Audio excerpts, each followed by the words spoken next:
Okay, how we doing, folks? Rich Van Tassel with you, giving you our game picks for Week 13 of the NFL season. The bye weeks are the Tennessee Titans and the Cleveland Browns. For this week, that is the last of the byes of this NFL season. First game up, the Kansas City Chiefs, 8-3, 4-2 on the road, are traveling to Atlanta to play the Falcons, who are 7-4, 3-2 at home. Injuries for the visiting Kansas City Chiefs. Four listed as questionable: Justin Houston, linebacker; Dontari Poe, defensive lineman; D Ford, linebacker; Philip Gaines, defensive back; Jeremy Maclin, the wide receiver, is out. For the Falcons, Desmond Trufant, the cornerback, is out on injury reserve. Paul Wardlow, the linebacker, is questionable. Adrian Claiborne, the defensive end, is out.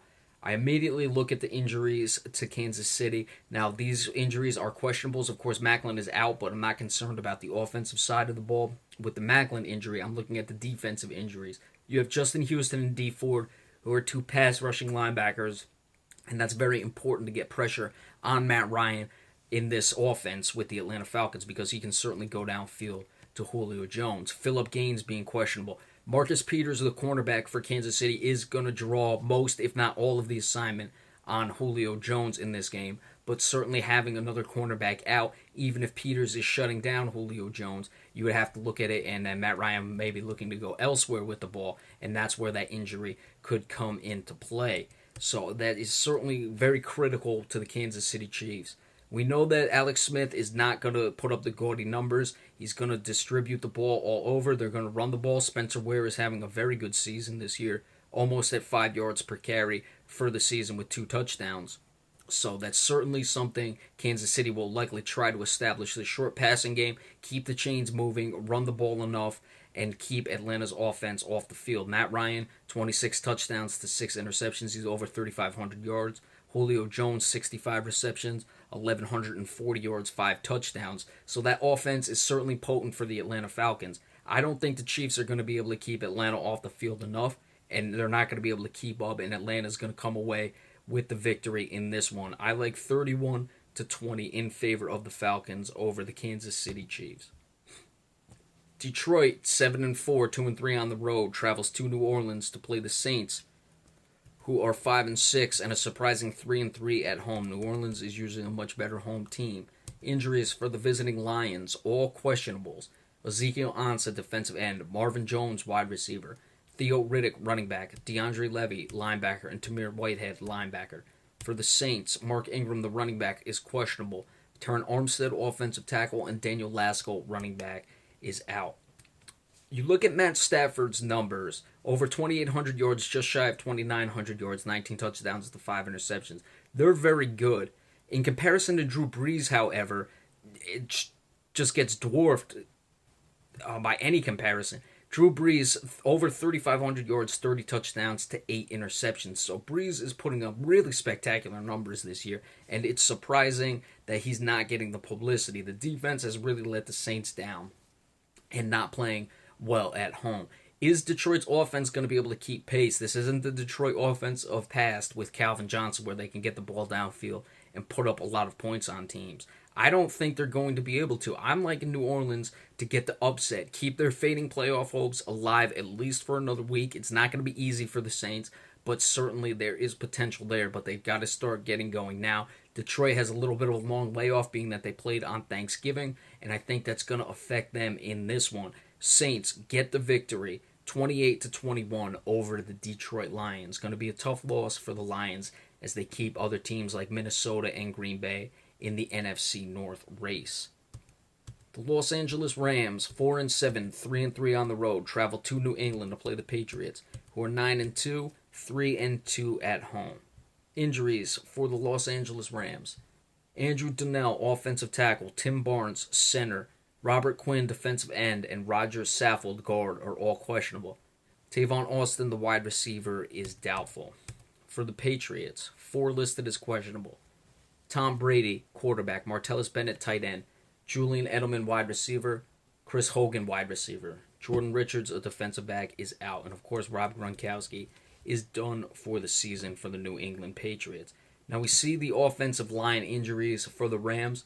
Yes, they are all listed as questionables, but with a rookie quarterback in the game, you would hope that he's able to get protection. If any of these guys can't go, and that causes confusion on the offensive line, mixing and matching, putting guys out of position on the offensive line, that could really spell trouble for the Rams. And of course, Tavon Austin, if he's not able to go, you lose one of your better weapons on the offensive side and also in the special teams. But Austin is a guy who you can get the ball in his hands relatively easily by giving him shorter passes, reverses, even at the wide receiver. You don't have to rely on him getting downfield necessarily. And I think that's going to come back and bite the Los Angeles Rams in this game. And frankly, they're just not that good of a team compared to the Patriots. They are also traveling west to east to play the 1 o'clock time slot. We've discussed that all season long, and it's going to be a rough day for the Los Angeles Rams in this one. Even with Gronkowski out, I'm expecting the Patriots to win fairly handily. I like 34-17 over the Los Angeles Rams.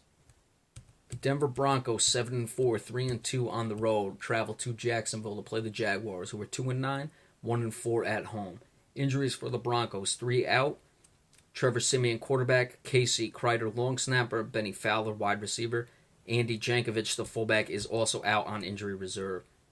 For the Jaguars, 3 outs, 1 injury reserve out. Chris Ivory, running back; Alan Hearns, wide receiver; Jared Odrick, defensive lineman; and Rashad Green, the wide receiver, is on injury reserve.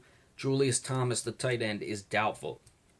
Broncos, it doesn't appear Simeon's going to get the start in this one. I would guess they're going to Paxton Lynch. Who knows if Simeon will come into the game. That quarterback situation has, not surprisingly, come to get the Denver Broncos in this season.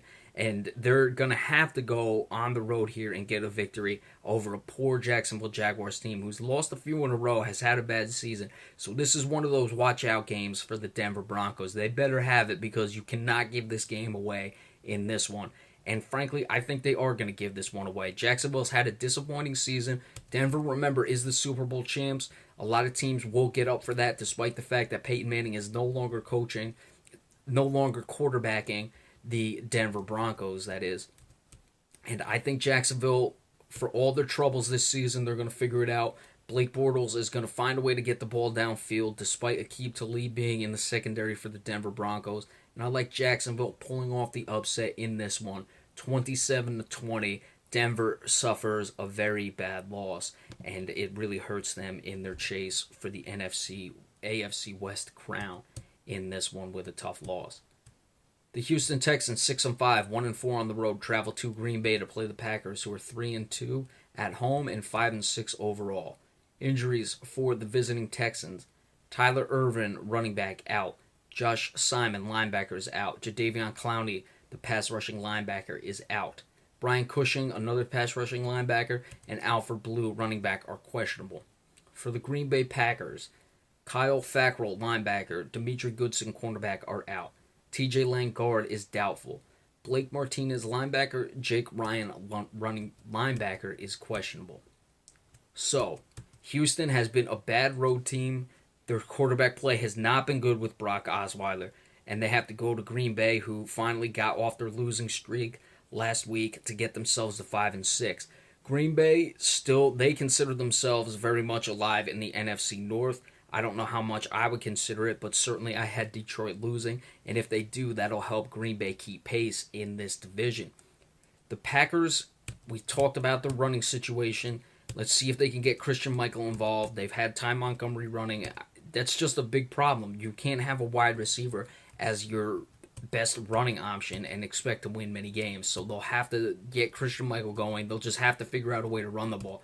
The Texans, without Jadeveon Clowney being out, Cushing questionable, so he might not go. They're not going to be able to get the pass rush necessary, and you know Aaron Rodgers is going to be dropping back and throwing a lot in this game. Houston, a bad road team, not able to get the victory. And it's going to be a nice win for the Green Bay Packers to get themselves to 500, even with Demetri Goodson, the cornerback, being out. DeAndre Hopkins has not had his best year, and Brock Osweiler is not playing great at quarterback to be able to exploit that in the secondary for the Packers. So I like Green Bay 30-20 over the Houston Texans for the victory to get themselves to 500.